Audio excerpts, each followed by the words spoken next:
नाज़रीन हम बात कर रहे हैं कच्चे के इलाके के हवाले से, और एक अहम बैठक भी हुई है पुलिस और सूबाई वज़ीर ज़ियाउल हसन नंजार साहब की। सोराब तरकी साहब से हमने सवाल किया था कि सर दो अहम पोजीशन पे डीआईजी और एसएसपी के दरमियान भी यही मामला सामने आया था। वो इन पे इल्ज़ाम लगा रहे थे कि जी आपका ताल्लुक कच्चे के डाकू के साथ रवाबित का है और वो इस तरह के मामला।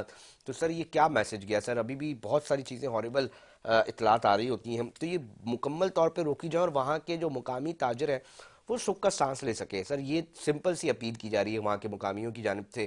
क्या समझते हैं सर, कब तक उनको ये जो उनकी अपील है ना उनको वो चीज़ें मिल जाएंगी?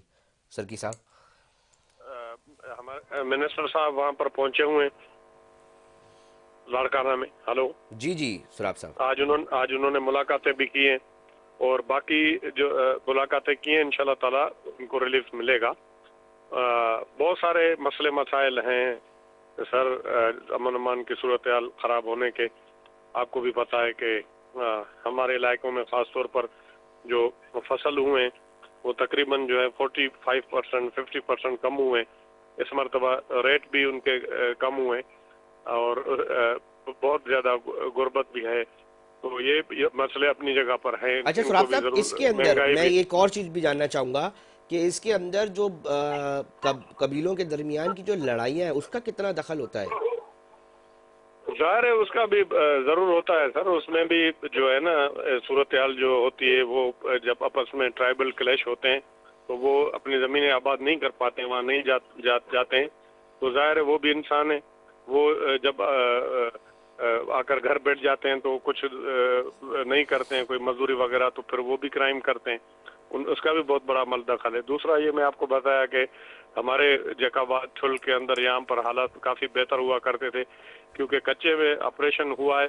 तो वो कुछ डाकू जो हैं वो अभी जो हमारे इलाके हैं जहाँ पर पहले वहाँ पर नहीं होते थे, उनके कुछ ज़रूर यार दोस्त होंगे तो वो वहाँ आकर बैठे हैं। अब वहाँ आकर बैठे हैं लोग कच्चे से या ऑपरेशन हो रहा है तो वो क्या खाएंगे? वो भी क्राइम कर रहे हैं इसी सूरत या सर ये कभी सूरत बराह हाल रास्त आपका इसको भी। कोई वास्ता पड़ा है इन कच्चे के डाकुओं से सर सुराब साहब? सर सर वास्ता तो देखें, गालिब डोमकी के ऊपर उन्होंने अटैक कर दिया और ये कच्चे में पहले हम तो बिल्कुल जाया करते थे शिकार करने के लिए। अभी तो हम तो वहाँ पर जो सूरत हाल जब बहुत बहुत ख़राब हुई तो ज़्यादातर हम भी जब जाते हैं तो सिक्योरिटी लेकर जाते हैं, अपनी प्राइवेट सिक्योरिटी लेकर जाते हैं। और सर आपको वास्ता डर तो होता है कि आपको भी अगवा किया जा सकता है? मतलब सुराब साहब नहीं, ऐसा है खतरा? देखें सरदार है गालिब डोमकी, उसकी फैमिली के ऊपर उन्होंने बताया भी सही, उसके ऊपर अटैक किए, वो जख्मी हो गए, उनकी फैमिली जख्मी हो गई और उनके 2 बंदे मर गए, 4 डाकू बने। होता है, कोई ये नहीं है कि किसी पे नहीं होता है।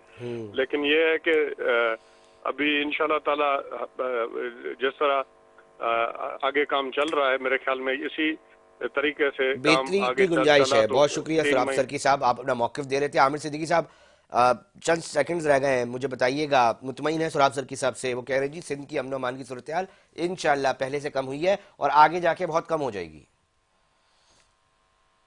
आमिर सिद्दीकी साहब, हेलो आमिर सिद्दीकी साहब, मेरे ख्याल से लाइन ड्रॉप हो गई है। बहुत शुक्रिया सुराब सर की साहब, रुकन सूबाई असम्बली थे, पाकिस्तान पीपल्स पार्टी से ताल्लुक़ था, अपने मौक़िफ़ से आगाह कर रहे थे और फरमा रहे थे कि जनाब कोशिश है और चीज़ें बेहतरी की तरफ जाएंगी। दूसरी तरफ जो आमिर सिद्दीकी हैं रुकन सूबाई असम्बली पाकिस्तान पीपल्स पार्टी से, वो नाला है। वो कहते हैं डिस्ट्रिक्ट ईस्ट के 6 से 7 रुकन सूबाई असम्बली या अरकान सूबाई असम्बली है, वो आईजी सिंध गुलाम नबी मेमन से मुलाकात करना चाहते हैं, उनको बताना चाहते हैं कि मसाइल क्या हैं, मगर उनसे मुलाकात नहीं हो रही। यकीनी तौर पर इसके ऊपर देखा जाएगा। प्रोग्राम का वक्त इख्तिताम की तरफ पहुंच चुका है। अपनी मेज़बान अली रज़ा को दीजिए इजाज़त, हम फिर हाजिर होंगे। जब तक अपना बहुत ख्याल रखिएगा। अल्लाह निगहबान।